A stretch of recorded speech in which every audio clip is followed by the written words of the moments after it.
Alright guys, welcome back to my channel.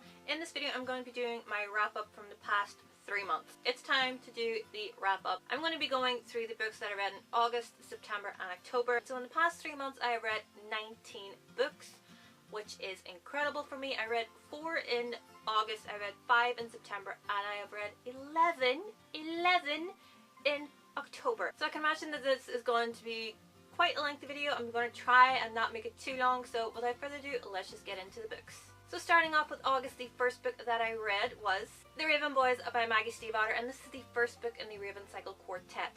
It follows the character of Blue, and she is in a family of psychics, and she's been told all of her life that when she kisses the love of her life, he will die. She didn't put much stock in it until one of her aunts says it's going to happen this year. And it also follows a group of boys from a local private school affectionately called the Raven Boys. I had heard so much about this book from BookTube and Bookstagram that I just decided, right, I'm going to pick this up and see what happens, and I absolutely loved it. I didn't think it was the best thing ever. I thought that this book was very much a staging book. It gave you a lot of information, but the Raven Boys are on a hunt to find a mythical Welsh king that they think has been asleep for 1,000 years called Glendower. Northern Irish accent, that's how I say Dower. Everybody says it's Glendower, I say Glendower because, you know, Northern Irish accent. And speaking of Irishness in this book, there was a lot of Irish name dumps in it, like Orla and Niamh, Declan, Ronan, Declan and Ronan Lynch. Quintessentially Irish, but the one thing that I had about this book that was like the whole Irishness was she spelled Niamh like it was phonetical, and I'm just like, oh. Like, granted, it's one of the more harder Irish names to spell because it's spelled Niamh. I know, I'll give you a second to let you wrap your brains around that. My mind kept like stumbling over her spelling of it because I was like, that's not how you spell it. But that aside, I really enjoyed this book. I think I give it, I can't remember what I give it on Goodreads actually. Let's look it up together, shall we? Yes, I give it 4 stars. I really enjoyed the plot of it. It grabbed my attention. I love Maggie Stiefvater's writing. The murder mystery that's in here was fantastic. I love the characters, kind of crushing on Ronan just a little bit. And I lost all semblance of sanity when I found out that Declan was in a relationship with a girl called Ashley.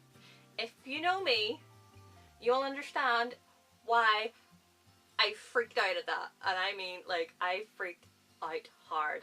If you know me, you'll know what I'm talking about. If not, then you're probably like, girl's crazy. So yeah, I really enjoyed that, and I'm looking forward to seeing what happens next in the rest of the series. After the Raven Boys, I picked up Belslinger by Sebastian de Castell. This follows a character called Kellen. He's like almost a protege. He's the star pupil of the Mage School, where like these people have like magical abilities, but his magic suddenly begins to dwindle and then all of a sudden just disappear. And he can't figure out why. And then so on the eve of the 16th birthday, he's going to go into his trials to become a full-fledged mage, but he's got no magic. I quite enjoyed this book. It wasn't fantastic. It was a slow burner, I will say that, but I enjoyed the characters. There were characters that I absolutely detested, but I was meant to because they're, you know, like the antagonists to Kellen, and I absolutely enjoyed the Squirrel Cat. His sassiness and sarcasm was on par with my own. I was like, damn, I wish I would have come up with that line. The location of where this is actually supposed to be set was difficult to pinpoint. I was like wondering, is this in Asia? Is it Japan? Is it Nepalese? Is it some culture in Asia, or is it set somewhere else altogether? So I was quite confused by that, so I didn't really feel settled in reading this book, but otherwise I enjoyed it. I'm not sure if I'm going to continue. It did leave with like an opening for more, but I'm just not sure if I like it enough to continue. So I picked up a quick read, and that was James and the Giant Peach by Roald Dahl. I never actually read James and the Giant Peach when I was younger. I started it, but I didn't finish it. And you wonder, how did I not finish it when it's like that thin? But if you don't know, James and the Giant Peach follows a boy named James. His parents are killed, and he has to go live with these 2 ghastly aunts, and one morning a giant peach appears in their garden, and they are trying to get money off of it, but James decides to go inside and encounters a bunch of friends. I thought this was so cute. I didn't expect what actually happened in it. There are times when the writing is so sophisticated that I'm glad that I'm reading it as an adult so that I can understand the complexities of some of the jokes. I'm glad I read it so that Now I can say I've read this one by Roald Dahl. Then I went on holiday. I went on a cruise holiday, so I thought, you know, this will be the perfect time to pick up Daughter of the Pirate King by Trisha Levenseller. This follows the character of Alosa, who is a pirate captain and also daughter of the Pirate King. And so she deliberately allows herself to get kidnapped by her enemy because she's trying to find a map that she needs to find this lost treasure. And it takes place from there, and I hated this. I was so excited for this because there's a wee line up here that says, readers should rejoice because we now have a Lady Jack Sparrow on our hands. If this is what you think Jack Sparrow was like, you need to watch the movies again. And I mean the original trilogy, not On Stranger Tides, or God forbid, do not watch Salazar's Revenge. I just detested that movie. This book had potential from the first chapter. I enjoyed the first chapter. It seemed to be going well. Alosa felt very much badass and ruthless and merciless, and I didn't get that through the rest of the book.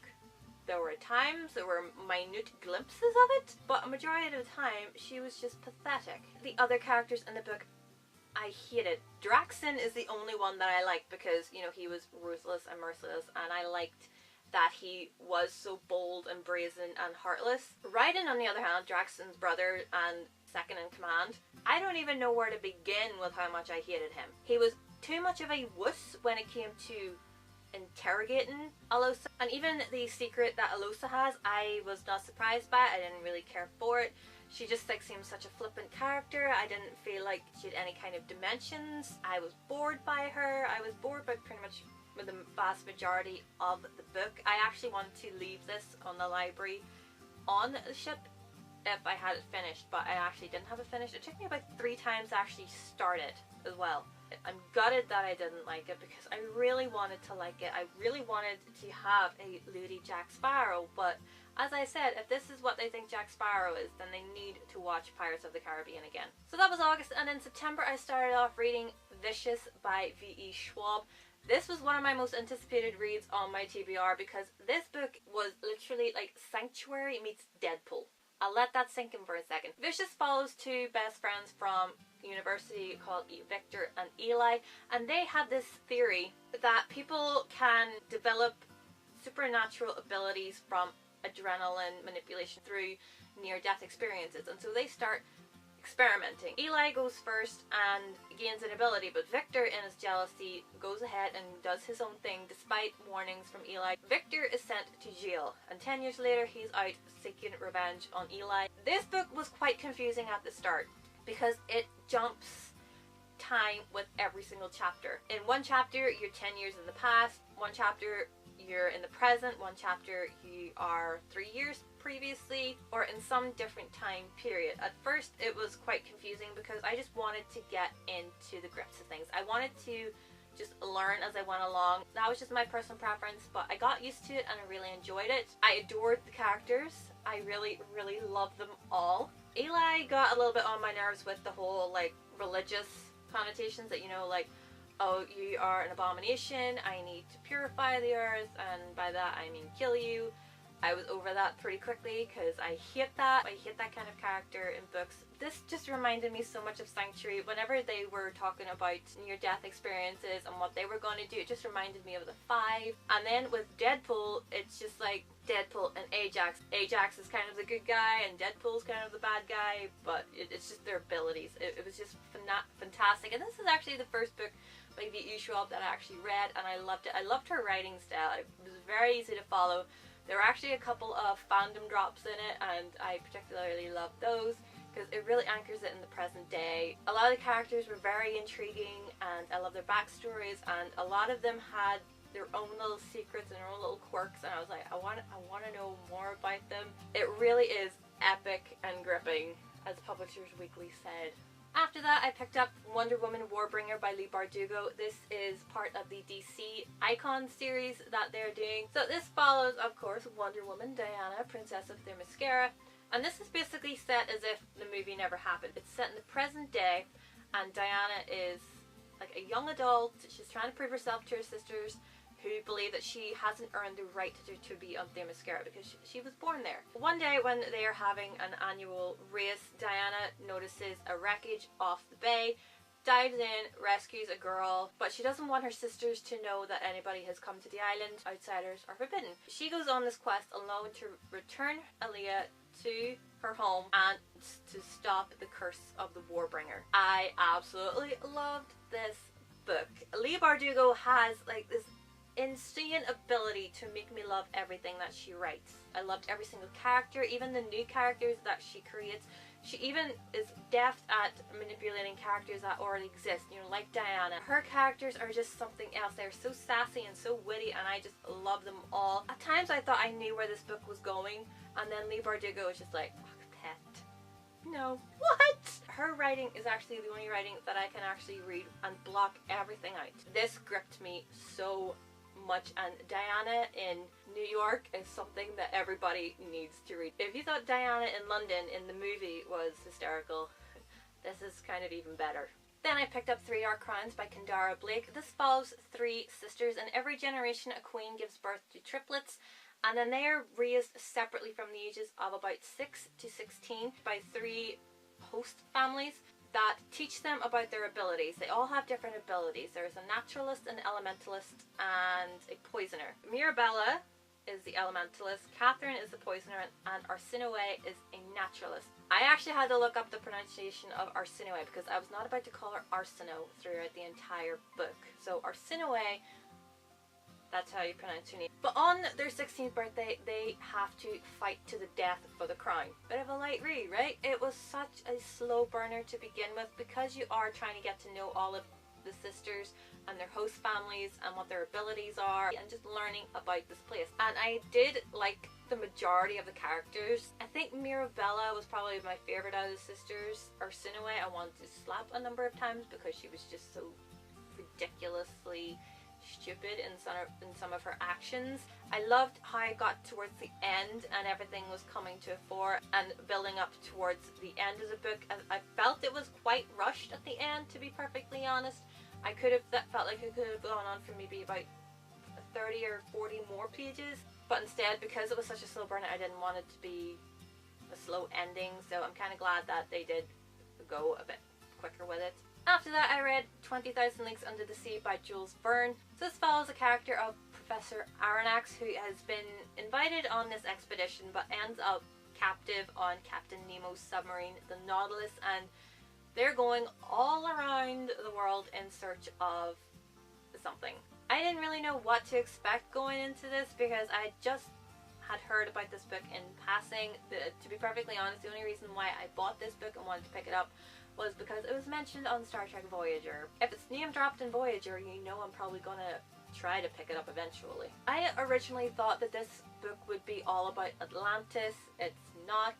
It was just interesting. It was a book that a lot of my fandoms actually draw inspiration from because Professor Aronnax in Star Trek Voyager Year of Hell, the villain is called Anorax, and the Nautilus is the name of Magnus's submarine in Sanctuary. I enjoyed it. It wasn't fantastic. It was just a quick read. And the last book that I read in September was The House of Hades, which is the 4th book in the Heroes of Olympus series by Rick Riordan. Oh my goodness, this book was just wow. You know I love my Percy Jackson and I love Rick Riordan. I love his writing.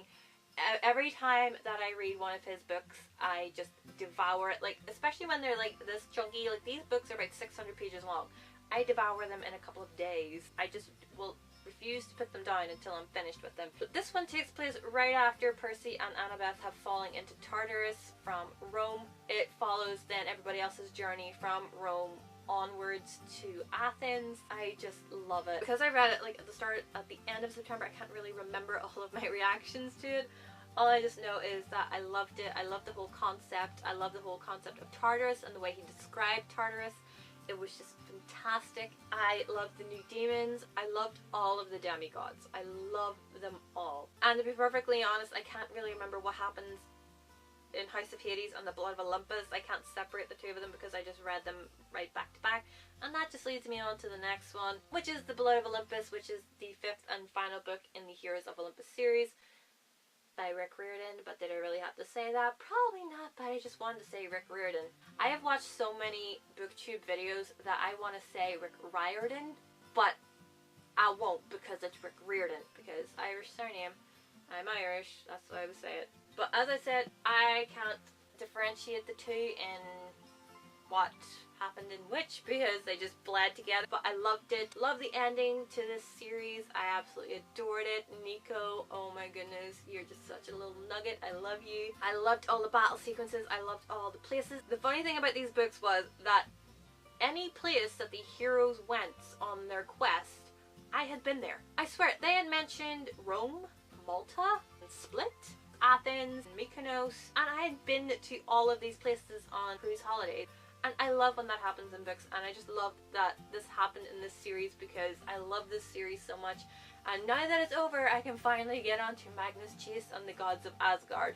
So The Blood of Olympus was the first book I read in October, so then the second book that I read was The Disappearances by Emily Bain Murphy. This book is a bit of a strange one because it follows this town in America where every 7 years something disappears. And I don't mean something trivial, you know, like a car, or a pen, or a guitar, or a bed. No, I'm talking about like reflections, noises, dreams, things like that. And so whenever Ayla and her brother Miles are sent there because their father has been conscripted into World War II and their mother has just passed away, so they are being cared for by her mother's best friend from childhood. But they travel to their mother's childhood home, but it doesn't take them long to figure out that something isn't quite right. They hear people saying that, oh, their mother was the cause, but they want to prove her innocence, and of course nothing is going to be that simple. I loved this book. I absolutely adored it.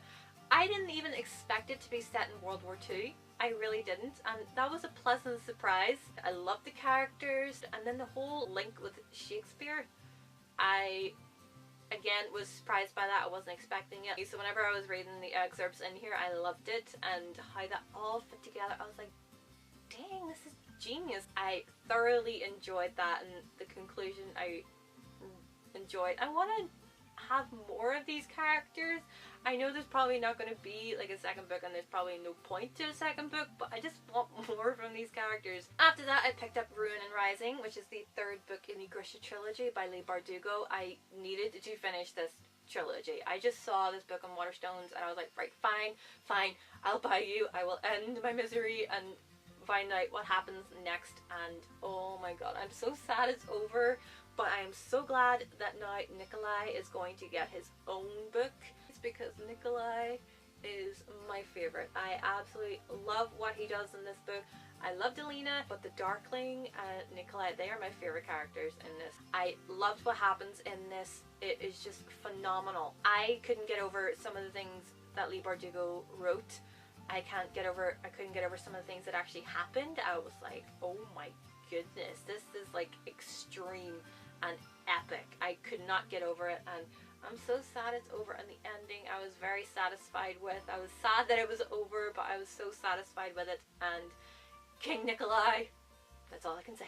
Because I couldn't get enough of the Grisha universe, I then picked up The Language of Thorns by Leigh Bardugo. This is a collection of 6 stories that are set in the Grisha universe, but you don't necessarily need to know about the Grisha universe to actually understand them. They are beautifully written and beautifully accompanied by this artwork that builds up every page that you turn, and then ends in a ridiculously beautiful mural that really captures what the story is about. Absolutely loved it, but this is just like a teeny tiny little but. As beautiful as the stories were, I am not the biggest fan of fairy tales, but my little niggle is with the writing style of fairy tales. The writing style felt so different for me that I actually was stumbling quite a lot when I was reading it. Leigh Bardugo's writing was so different that I couldn't just wrap myself up in it. But that's just a tiny niggle. I still loved everything else about this book. I loved the stories, I loved the lessons from them, I loved the characters that she created, and I loved the artwork that was featured in it. I love the cover, I love the back of it, I love the fact that this is signed, like personally signed, and not just the book plate signed. But for me, it just didn't feel like Leigh Bardugo, if that makes sense. It's the smallest niggle to have, but that's just my opinion. Whenever I started really getting into reading this year, it was in April, and so I decided to join Goodreads and set myself a goal of reading 50 books in the year. Language of Thorns was 48, and so 49 was Geekerella by Ashley Poston, and oh my god, you guys, I love this book. I won't go on too much about it right here because I have a video about it, so I will link it down below if you want to check that out. But I love this book so much. It's a Cinderella retelling with a geeky fangirl twist. Cinderella, or Danielle as she's called in this, is a geek. She is a fangirl and she loves her television show Starfield, and it's getting a movie reboot, and she's not too happy about the castings. But by a strange happenstance, she ends up texting the star of the new Starfield reboot, Darian. They kind of like hit it off. She's also vying for the prize of a cosplay competition at a convention that her late father set up, and of course the stepsisters have to intervene because, you know, that's what happens in Cinderella. But I love this book so much. It spoke to my fangirl heart. It made me so proud to be a fangirl. It made me just want to fangirl even harder and even more, and just love my precious little shows all the more because I love Star Trek, she loves Starfield. I connected spiritually with Danielle in literally every single chapter. I love this book so much, so good. Then for my 50th read of 2017, I actually went for a book that I have already read, and that is Born with Teeth by Kate Mulgrew. This is Kate Mulgrew's memoir, and if you don't know who Kate Mulgrew is, then what are you doing on my channel? I'm kidding. Kate Mulgrew is Captain Catherine Janeway on Star Trek Voyager. She's also Galina Reznikov, or Red in Orange is the New Black, but she is one of my favorite actresses of all time. I've been a fan of her since I was 11 years old. I always wanted her to write a book. I read this when it first came out in 2015, and I wanted to read it again because, you know, it's Kate Mulgrew, okay? As I said, I'm a huge fan. I wanted to mark the occasion of reading 50 books in a year with reading one of my favorites, and I am so glad that I did because I probably missed quite a few nuances when I read it the first time because, of course, I was reading it with rose-colored glasses and with fangirl glasses. It is such a good read. I would recommend it to anybody that is a fan of Kate Mulgrew. Even if you're not a fan of Kate Mulgrew, I actually would still recommend this book because it is such an incredible story of her life and what she's been through. It just makes me admire her so much more. From one Kate to another, after that I picked up Me, Stories of My Life by Katharine Hepburn. This is basically stories of her life, just little stories that she wrote. There's no like kind of correlation, there's no kind of succinct timeline. Everything in this book is just random, and that's what I loved about it. It was so unexpected, the writing style of this. I thought it was going to be a bit more clipped and crisp and just exact. No, it is so colloquial and casual, and it just like feels like you're sitting down with her having coffee, and then she's just like started talking about something, and then it just sparks something else in her mind, and then she goes off on that tangent. I loved it, and I loved it when she talks about her movies and about Cary Grant.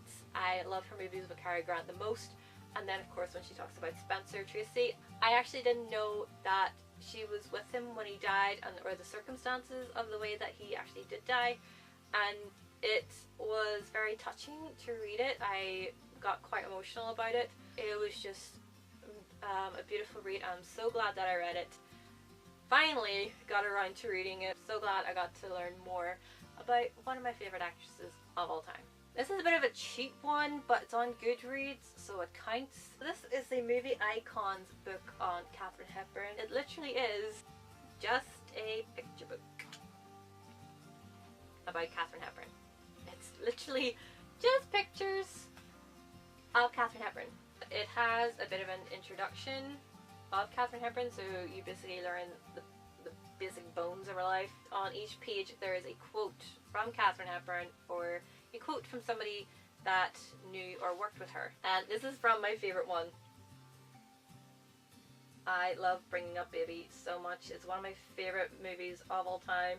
It's such a screwball comedy, and I know people like called her box office poison after that, but it's one of my favourites, and Cary Grant is amazing in it. And because I'm an idiot, I forgot one of the books that I read, because I don't have it in a hard copy. I read it on iBooks, but that is Star Trek Discovery Desperate Hours by David Mack. This book is almost a companion novel, but it's not canon. It's set 2 years before the events of the first episode of Star Trek Discovery. So I wanted to read it because it seemed that Captain Georgiou was going to appear a lot in it, and she did, because I am still mourning what happened to her in the first 2 episodes. I decided to pick it up because I've read other Star Trek books by David Mack and thoroughly enjoyed it. So with Desperate Hours, I really enjoyed it. I really loved the way that it brought Discovery and the original series together. And I'm still talking pre-Kirk. Captain Pike in charge of the Enterprise with Lieutenant Spock. And so I love the way that Spock and Burnham came together in this book, and it got more into their relationship, because in the series you learn that Burnham's foster family were Sarek and Amanda. I actually really enjoyed this book. I loved it a lot. I loved the storyline. I loved the way he characterized Captain Georgiou. She was so kick-ass. She was so determined. Even the characterization of Pike I really enjoyed. The one thing about this book I will say that I didn't really enjoy, and like kind of fell flat for me, was the tasks that Spock and Burnham had to do. I felt quite overwhelmed by all of the descriptions in it. That was just me.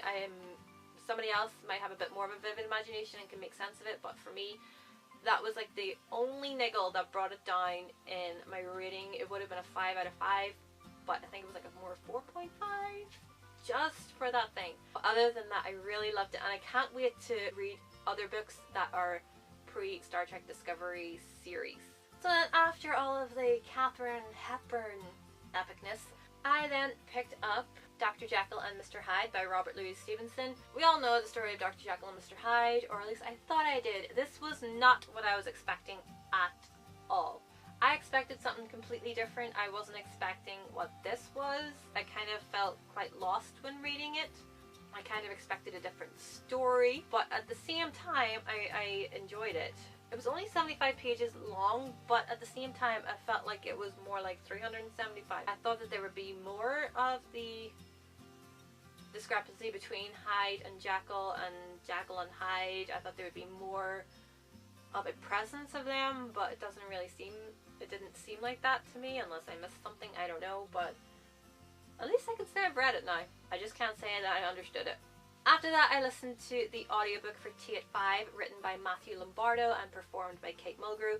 This was the play that Kate Mulgrew did straight out of Star Trek Voyager when it ended its run, and it was about the life of Katharine Hepburn. Act 1 takes place when she is in her 30s and waiting for a call to say that she got the part of Scarlett O'Hara in Gone with the Wind, which ultimately went to Vivian Leigh. And then the second act is when she is in her late 70s and has just come out of quite a major car accident, and so she's convalescing at home and reminiscing and just talking. It's only about an hour and 15 minutes long, but I really enjoyed it. I just listened to it and it's just fantastic. I also started listening to the audiobook of Born with Teeth by Kate Mulgrew, and I am absolutely loving it. I think I love it even more than the book because I am hearing her voice, and I'm hearing the way that she intended me to hear it. I am hearing it the way that she remembers people saying things, which I think is even better because I'm acting it out in my head and I'm probably putting the wrong emphasis on words. And so whenever I'm hearing her deliver the sentence the way that she heard it, it just makes it all the more powerful, and I am loving it. I'm only about an hour and a half into it, but I am loving it so much, and I can't wait to finish listening to it. And I'm just going to include this in here because I'm about halfway through it, but I'm not finished it, and that is Dracula by Bram Stoker. I wanted to have this finished by Halloween. I have classics. I can't read them as fast as I want to. I am enjoying it. It's not that the writing style is particularly heavy or laden or slow, but I think I am just concentrating a little bit too much on it. And again, this is not what I expected from Dracula. Or I expected more of a presence from Dracula, but this is all about Jonathan Harker and Lucy Westenra. I'm slowly getting my head around that. I'm hopefully going to have it finished soon. Whew, there you have it, guys. Those are the books that I read in the past 3 months. Hopefully this wasn't too long, and if you're still here, thank you so much for sticking around. So thank you guys so much for watching. Give it a thumbs up if you liked it. Let me know if you read any of these books in the comments down below. Subscribe if you're new, and I will see you in my next video.